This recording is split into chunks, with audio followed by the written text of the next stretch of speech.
Deep impactful conversations but एक छोटे time में। Subscribe to make sense clips.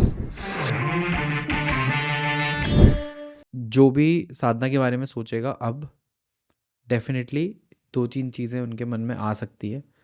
वो ये होगा कि जब हम जैसे इस प्रोसेस में जब हम साधना करने बैठते थे श्री सुक्तम की, तो हम सबसे पहले बैठ के इष्ट देवता को याद करते थे, गुरु को याद करते थे, अर्थ मदर अर्थ को ग्रैटिट्यूड देते थे।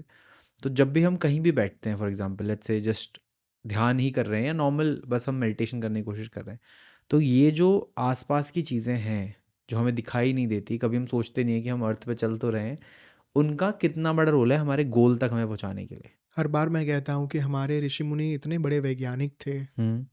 उन्होंने इस सृष्टि पर जितने भी तत्व हैं, जितने भी एलिमेंट्स हैं, उन सब को ध्यान में रखते हुए साधना की विधि को रचा, उसकी रचना की। Yeah. When you are worshipping mother goddess, जो एक पृथ्वी माँ के तौर पर हम उनकी पूजा करते हैं, या फिर हम शुरुआत में पवित्रीकरण करते हैं ना, ओम पवित्र पवित्रो वा सर्वावस्थाम गतोपि वा यह स्मरेत पुंडरीकाक्षम स बाह्याभ्यंतर शुचि, इतना कहकर हम अपने आसपास जल को जल। छिड़क देते हैं। वो क्यों करते हैं? क्योंकि हमारे आसपास जितने भी छोटे छोटे जीव हो, वो हाँ। साधना के दौरान कहीं डिस्टर्ब ना हो, वो हमसे दूर चले जाए। फिर जब हम हस्त प्रक्षालन करते हैं, तब हम पानी जो है हाथ से ज़मीन पर छोड़ते हैं। उसके बाद हम दीप प्रागट्य करते हैं, जहाँ पर अग्निदेव को आवाहन दिया जाता है, क्योंकि ऋषि मुनियों को पता था कि ये शरीर जो है वो 5 एलिमेंट से बना हुआ है: जल, वायु, आकाश, अग्नि और पृथ्वी। अग्नि तत्व के माध्यम से, जिस माध्यम से हम जी पा रहे हैं, हम जो खाना खाते हैं, वो जठर की जो अग्नि है, जठराग्नि, अहम वैश्वानरो भूतवा प्राणिनाम देहमाश्रित, जो हमारे जठर में अग्नि है, जिसे शास्त्र ने, भगवत गीता ने वैश्वानर नाम दिया। वैश्वानर के स्वरूप में साक्षात नारायण ने, भगवान कृष्ण ने ये कहा कि मैं ही वो वैश्वानर हूँ जो समस्त प्राणियों में व्याप्त हूँ। अब उसी अग्नि को, चाहे वो किसी भी प्रकार की अग्नि हो, चित्त रूपी अग्नि हो, जठर की अग्नि हो, हमारे काम रूपी अग्नि हो, कामाग्नि हो, उन सभी अग्नि को हम प्रकट करते हैं, क्योंकि उनकी साक्षी में किया जाने वाला कर्म जो है वो हमारे इष्ट तक पहुँचे। इसीलिए सबसे पहले एक विटनेस लाया जाता है कि अग्निदेव का प्राकट्य हो।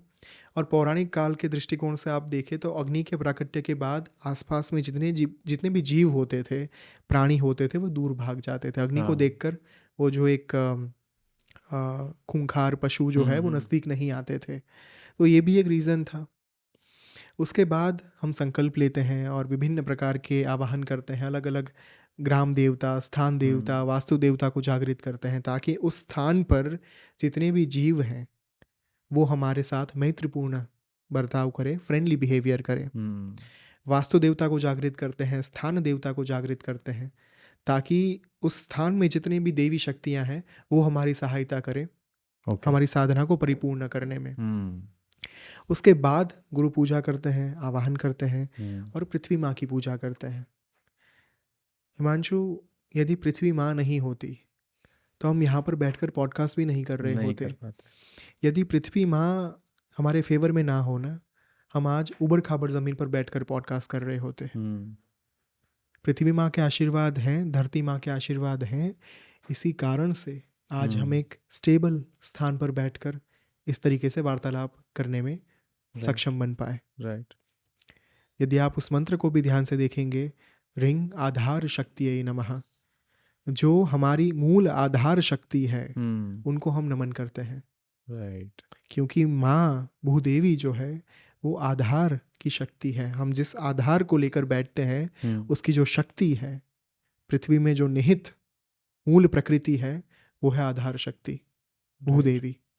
उनको हम नमन करते हैं। Then if you chant the mantra Om पृथ्वी त्वया धृता लोका देवी त्वं विष्णुना धृता त्वं च धारय माम देवी पवित्रम कुरु चासनम। यहाँ पर हम पृथ्वी माँ से क्या विनती कर रहे हैं? आप देखिए, बहुत ही सुंदर बात ऋषि मुनियों ने लिखी कि मैं वैसी भूदेवी को नमन करता हूँ, उनसे मैं आवाहन करता हूँ, उनसे मैं प्रार्थना करता हूँ, किनको? जिन्हें साक्षात भगवान नारायण ने धारण किया है। अब भगवान नारायण का जो तीसरा अवतार था, वराह अवतार, उन्होंने भूदेवी को अपने सींग पर धारण किया है। क्योंकि जब भूदेवी जो है पृथ्वी माँ, वो राक्षसों के त्रास से उनके उनके द्वारा त्रस्त हो जाने पर समंदर में जा चुकी थी, उनको वापस वहाँ से बाहर लाने में वराह अवतार ने महत्वपूर्ण भूमिका अदा की। हम्म, अब वराह अवतार की जो अर्धांगिनी है वो बन गई भूदेवी माँ स्वयं। ओके। कांतारा मूवी, हम्म, वहाँ पर आपने जो एक सीन देखा होगा कि बहुत सारे अलग अलग मूवीज़ में भी है, वराह यानी कि जो सूअर होते हैं, उनका और ज़मीन का एक बहुत ही अलग नाता हाँ है। हाँ, वो उसको खोदते करेक्ट, वो रहते हैं। खोदते हैं, वो कॉन्स्टेंटली वो, ये सारी बातें पहले के ज़माने से ध्यान में रखकर ही ये विधि विधान लाए गए। ओके। अब हम यहाँ पर कैसी माँ को नमन कर रहे हैं? जिस माँ को साक्षात नारायण ने अपने सिंह पर धारण किया है। हे माँ, आप भी मुझे वैसे ही धारण कीजिए। ओके। पृथ्वी त्वया धृता लोका देवी त्वं विष्णुना धृता, हम्म, त्वं च धारय माम देवी पवित्रम कुरु चासनम। ओके। आप मुझे धारण कीजिए और मेरे इस आसन को, जहाँ पर मैं बैठकर साधना करने जा रहा हूँ, उस आसन को आप पवित्रता अर्पण करिए। पवित्रम कुरु चासनम, ये एसेंस है पृथ्वी पूजा का, ये एसेंस है कहीं ना कहीं पृथ्वी माँ को निरंतर स्मरण में रखने का। वैदिक विधि विधान हमें उन सारे तत्वों के प्रति एक सभानता दिलाते हैं, जिनके प्रति जाने अनजाने में हम बहुत ही ज़्यादा इग्नोरेंट होते हैं, ग्रांटेड लेते हैं। टेकन फॉर ग्रांटेड ले लेते हैं।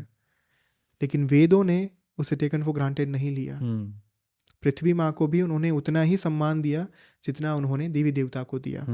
Even if you go to south of India, वहाँ पर विभिन्न मंदिरों में आपको महाविष्णु के स्वरूप के साथ, उनके उत्सव मूर्ति के साथ भूदेवी और लक्ष्मी देवी, श्री देवी, दोनों की मूर्ति जो है वो प्राप्त होगी। मात्र भगवान विष्णु और माँ लक्ष्मी नहीं होते, एक बाजू भूदेवी है, दूसरी ओर वहाँ पर श्री देवी यानी कि माँ लक्ष्मी जो है वो प्राप्त होती है। यही बात है, जब आप प्रकृति के प्रत्येक तत्व को माइंडफुलनेस के साथ संपूर्णतया एक सभान अवस्था में रहकर उनके प्रति भी आप उनका सम्मान करना सीखें ना, उनका आदर सत्कार करना सीखें, उनका माइंडफुली उपयोग करना सीखें, रिसोर्सेज का माइंडफुली उपयोग करना सीखें, तब वो साधना परिपूर्ण होती है। इसीलिए हमारे शास्त्रों ने 5 प्रकार के यज्ञ दिए: भूत यज्ञ, मनुष्य यज्ञ, पितृ यज्ञ, ब्रह्म यज्ञ, देव यज्ञ। भूत यज्ञ क्या है? भूत यज्ञ है ही वो बात जहाँ पर आप प्रकृति के तत्व को, अपने आसपास जो नेचुरल रिसोर्सेज हैं, चाहे वो पानी हो, अग्नि हो, खनिज हो, धातु हो, उसका जब आप विवेकपूर्ण उपयोग करते हैं, माइंडफुलनेस के साथ एक सही मात्रा में उपयोग करते हैं, उस कार्य को भी शास्त्रों ने नाम दिया भूत यज्ञ। वो भी यज्ञ है एक प्रकार का। जब आप पृथ्वी माँ का सम्मान करते हैं, उनकी आप आराधना करते हैं, तब आप अल्टीमेटली भूत यज्ञ ही कर रहे हैं। क्योंकि आपको ये पता है, आप उस अवस्था के और ज़्यादा सजाग हो चुके हैं कि मुझे इनका भी सम्मान करना है, क्योंकि इनमें भी वही ईश्वर का वास है जो ईश्वर मुझ में वास करते हैं, निवास करते हैं। Right. This is the essence. Beautiful.